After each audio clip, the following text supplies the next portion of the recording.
Hello, and welcome to OSSLT Lessons, Writing a Series of Paragraphs, aka the Essay. My name is Mrs. Kaprar, and I'm the Literacy Lead at Loretto College School.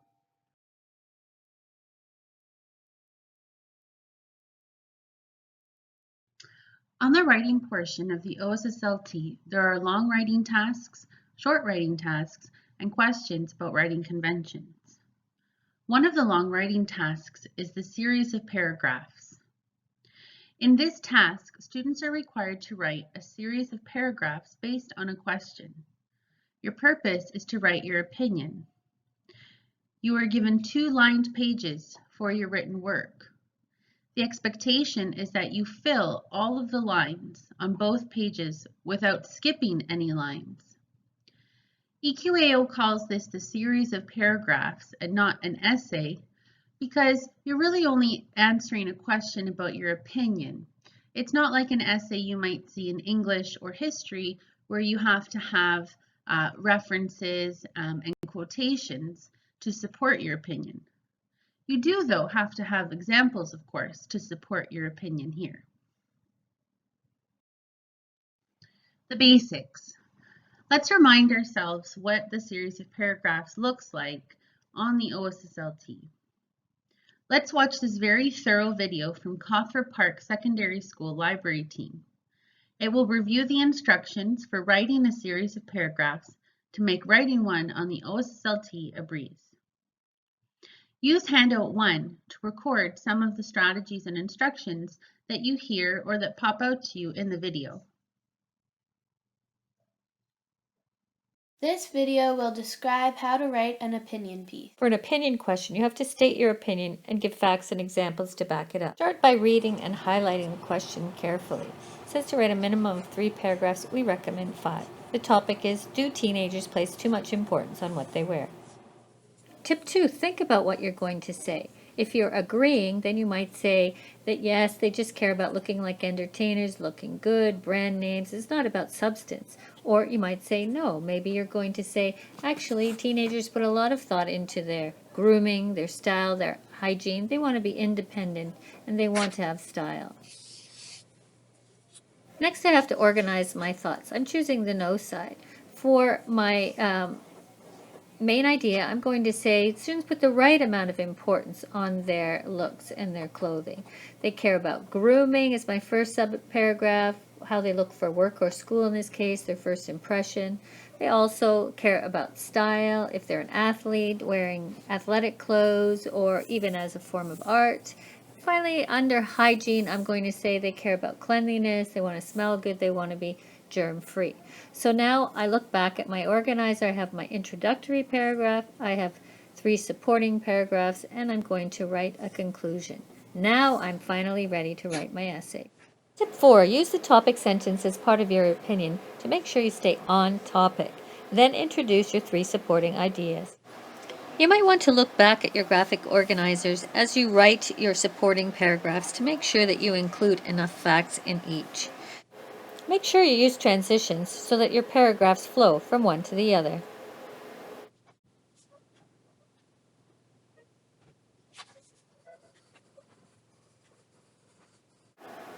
When you write your conclusion, make sure you restate your opinion and then review the 3 key supporting ideas that you talked about in your essay. You're almost done. It's time to proofread and check your work for topic development. Are you on topic? Do you have 3 supporting ideas with facts and examples to back up each one? Check your work for transitions and vocabulary. It should be at the grade 10 level. Now check your spelling and grammar and make corrections. Don't worry about 1 or 2 mistakes. You'll only lose marks if it interferes with the ability to understand what you're trying to say. The end.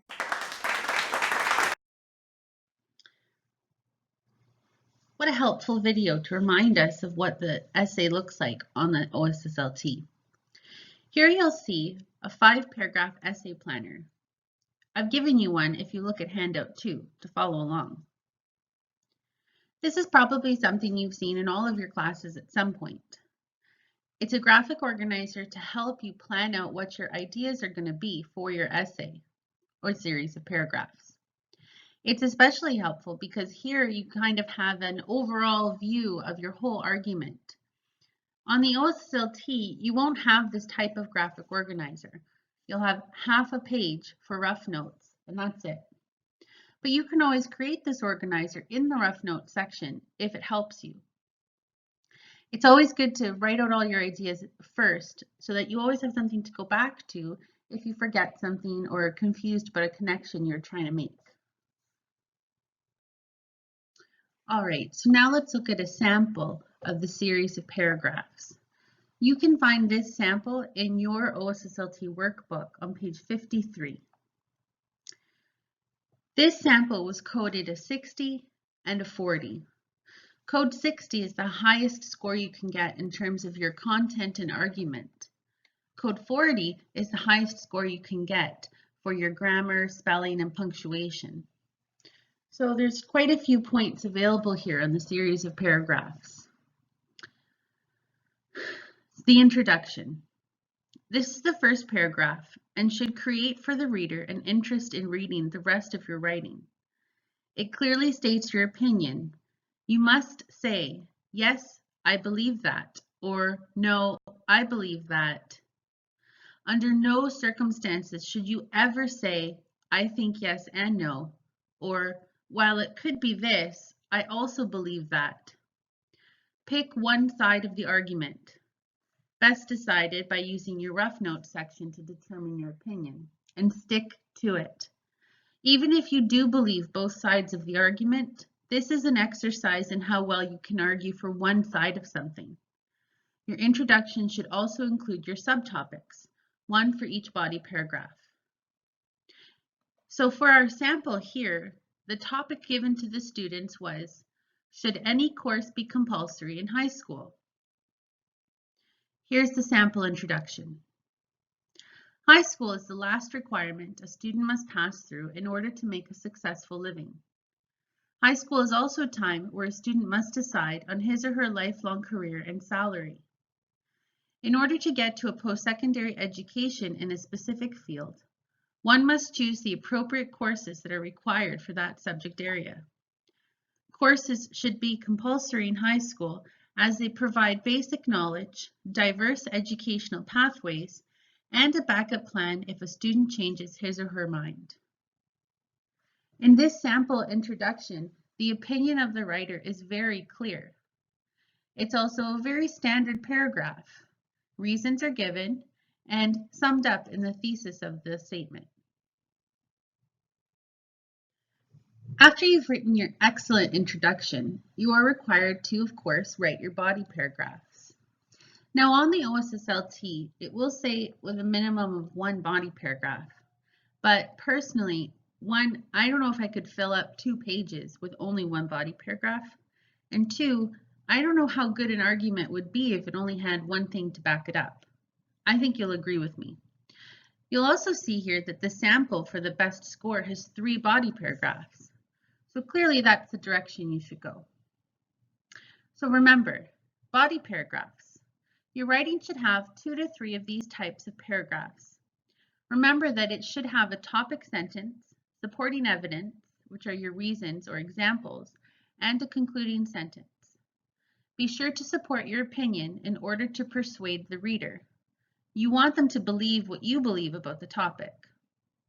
To do this, be sure to explain, give evidence, give examples by including at least 2 supporting details for each reason you give. Try your best not to get off topic. The best way is to consistently support your paragraph's topic sentence. If it doesn't support it, leave it out. Here's the sample of the body paragraphs. Again, you can find this sample in your OSSLT workbook on page 53. To begin with, many believe that it is a necessity to have a basic foundation in all areas of studies. Certain courses should be compulsory in order to fulfill and cover certain aspects in school and recreation, such as math, fitness, English, science, and history. Courses such as these are needed to get a foundation in every other subject. as it also helps the student succeed in other subject areas by giving the additional background knowledge. Hence, courses should be compulsory in high school as they provide basic knowledge to succeed, both during and after high school. Let's pause here for a moment and take a look at this paragraph. There's a very clear topic sentence. There are 3 examples of why that topic sentence makes sense, and the concluding sentence wraps up the ideas. A very basic but well-structured paragraph. Let's continue reading.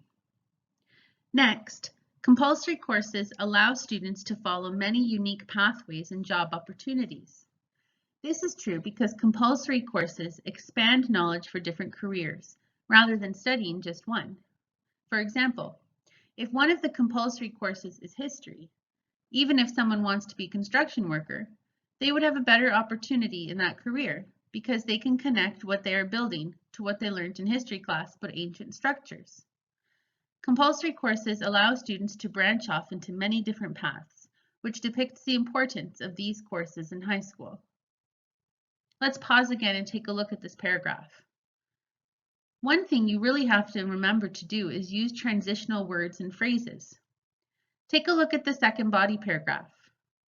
Can you see any transitional words or phrases?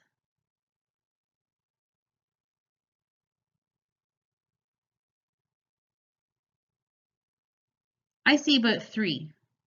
I see the first word, next. I see the first phrase in the second sentence, this is true because. And in the third sentence, we have, for example. Using transitional words and phrases help the reader be more comfortable while they're reading. Otherwise, your reading would sound choppy. Let's read the last body paragraph. Finally, compulsory courses act as a backup plan if a student changes his or her mind to pursue an alternate career. For instance, if a student was planning to be an engineer, but later decided to become a veterinarian, then it would be impossible for he or she to switch courses and get all of the requirements on time. So this is why it is crucial to implement compulsory courses in the high school curriculum, so that every student can have a backup plan if a different job is desired. Let's pause there again and take a look at this paragraph. It has everything we need. It has a clear topic sentence. It has a clear example and a reason for that example, and a clear summing up statement at the end. It also has several transitional words and phrases. I hope you can see from this sample so far that it's actually not too bad. It's not that much extra work, and you just need a few examples that are very clear to you. Let's look at the conclusion. So now we're in the home stretch. You just have to write your conclusion now. Remember that the conclusion paragraph comes at the end of the writing. It generally restates or summarizes the entire piece of writing for the reader. You should express your opinion, though, in different words and highlight the reasons developed in each body paragraph. Sometimes people think a conclusion is just the backwards introduction and that you can repeat yourself. But if you're repeating yourself, it means your information isn't relevant because you've already said it. So your conclusion, yes, needs to be a restatement of your ideas, but you need to put it together in a much more cohesive way that leaves me thinking about something. You should never introduce new information in the conclusion. If you find yourself doing that, erase it right away. Let's read the example here. On the whole, due to being given basic knowledge, diverse educational pathways, and a career change backup plan, there should be compulsory courses in the high school education system. There are many students that look at the disadvantages of the compulsory courses rather than seeing the benefits. After all, high school is the last requirement for students to complete, and if the right choices are not made, it can hold grave consequences. You see here the student did wrap up their ideas.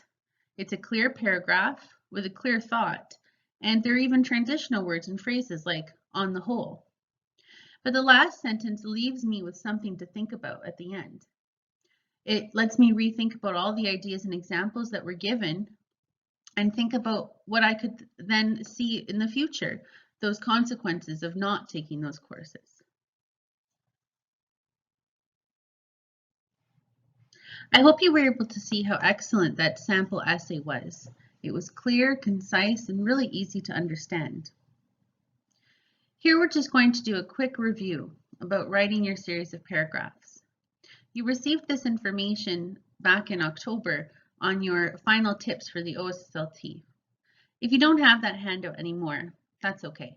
I'll give you another one before the March OSSLT, but I'd like to review these tips with you now. Before writing, decide on a position, either for or against. Do not argue for both sides. Don't even say that you could see the other side. It's not important. The test is trying to see if you can pick a side and argue for it. Also, before you write your series of paragraphs, use the rough notes section to plan your reasons, examples, or facts to support your position. You can do this in any type of organizing way, and it will help you collect your ideas so that same things are with same things. It'll also help you if you panic a little bit while you're writing. At least you've got something jotted down that you can refer back to. While you're writing, remember, include at least 3 paragraphs. Any less and you will fail the question. Even with 3 paragraphs, you still must fill up all of the lines provided. And remember, that's 2 full pages, single-spaced. Ideally, write 5 paragraphs, an introduction, 3 body paragraphs, and a conclusion. Your position must be clearly stated in the introduction of the response. Be sure to repeat your position in the conclusion, though of course, use different words. Each of the 3 body paragraphs should discuss one reason for your position. Ensure that you give your reason and you give examples to prove that reason. Be sure to use words to indicate those reasons. For example, say things like, the first reason is. Make sure your division between your paragraphs is clear. Indent at least 1 finger width and or leave an obvious space between the paragraphs. You could skip 1 line, but only 1 line. Any more than that, and the person marking your paper will know you're trying to fill space. Do not skip any lines while writing your paragraphs. Remember, the page requirement is 2 pages, single-spaced. If you find while you're writing that you're unable to write the introduction and the conclusion, maybe you're running out of time or you're running out of ideas, make sure you at least write the 3 body paragraphs, each discussing a reason for your position. Those are the meat of your writing, and most of the marks will go towards those. When you're finished writing your series of paragraphs, be sure to proofread to correct your spelling and grammar errors. Although how convincing the ideas are and how clearly they are expressed is more important than spelling or grammar, it is still essential that spelling and grammar do not interfere with your communication of those ideas. The person reading your work must be able to read it with ease.